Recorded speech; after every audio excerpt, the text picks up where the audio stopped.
Okay, I'm going to make this real quick little video here to show you how to play the new game I just wrote. I call it FindFive, and there's another version of it called FindMost. They basically work the same way, so I'm just going to show you how to play it on FindFive here. It opens up with these 20 squares here filled with alphabets, and it's randomly populated. Keep in mind that the population of the alphabets in the game is weighted based on the probability of those letters being in 5-letter words. So what that means is that things like S and T will be far more likely to show up than W or V, something like that. And the same is true of the vowels, that I, E, A are more likely to show up than, say, a U. So anyway, this would be the way the game would open, and you look at these letters and you click on them and try to make a 5-letter word up there. Now, in this case, you notice here that we have an S in the final or in the last column. That's a good thing because plurals are counted.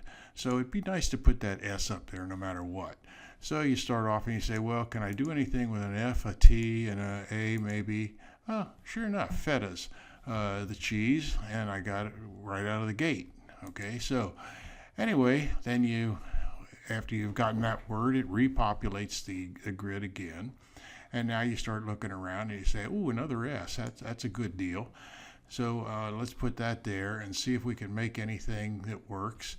Maybe an S, a T, an I, and an R. Stirs. Yeah, there we go. So we found a second word.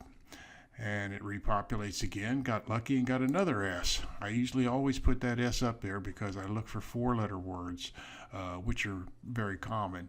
And I can then go and hopefully get it right out of the gate, like we did the last 2 times here. We only have one vowel in this column, and let's put that up there. That works out pretty well. And we'll put this here, and we'll say lopes, no, loams, yes. All right, so we found a word there. Notice I haven't even taken a draw yet. A draw is when you repopulate an individual column.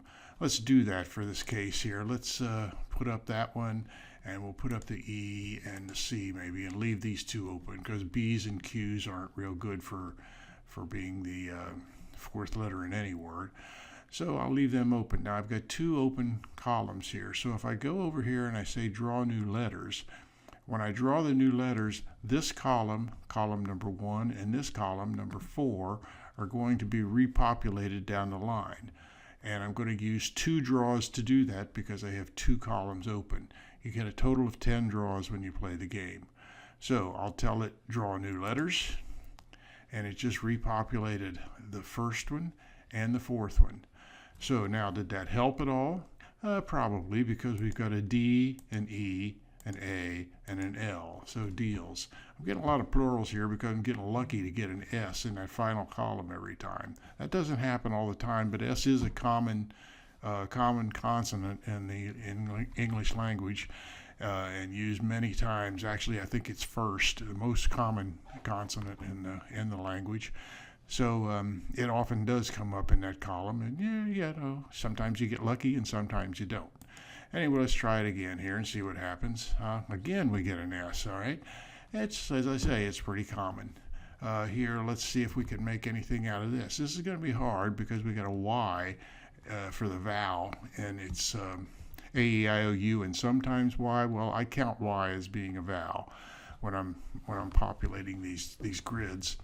So, but with a Y in the second column, that makes life a little tough.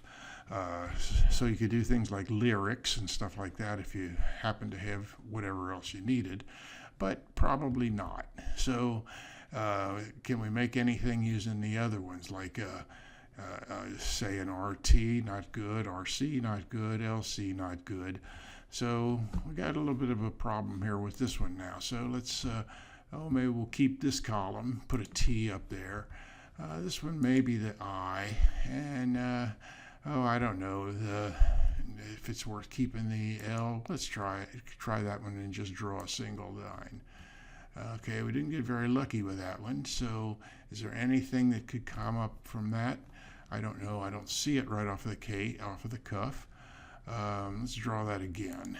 So we'll draw again. Now we got an S. Now that's probably going to go well with this T.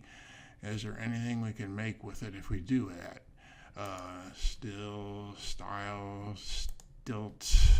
No, it doesn't look like there is. Just keep trying around until you find something. How about WIST? Is there a T in this column? No. But maybe we'll draw to that column and see if we can get a T. Didn't get one. But there we go. Twill. Now, twill, that's a word, right? Does anyone know what it means? Well, maybe you do and maybe you don't, but let's just say you don't. You can go over here and you can click on twill, and it'll tell you, hey, now go get a definition for that word. So if I go get the definition, it hops up Wiktionary, and you can see that twill is means a pattern, a characteristic of diagonal edges created by a rectangular interlacing of threads. In other words, some kind of a weaving. So you can close that off, and hey, you won the game.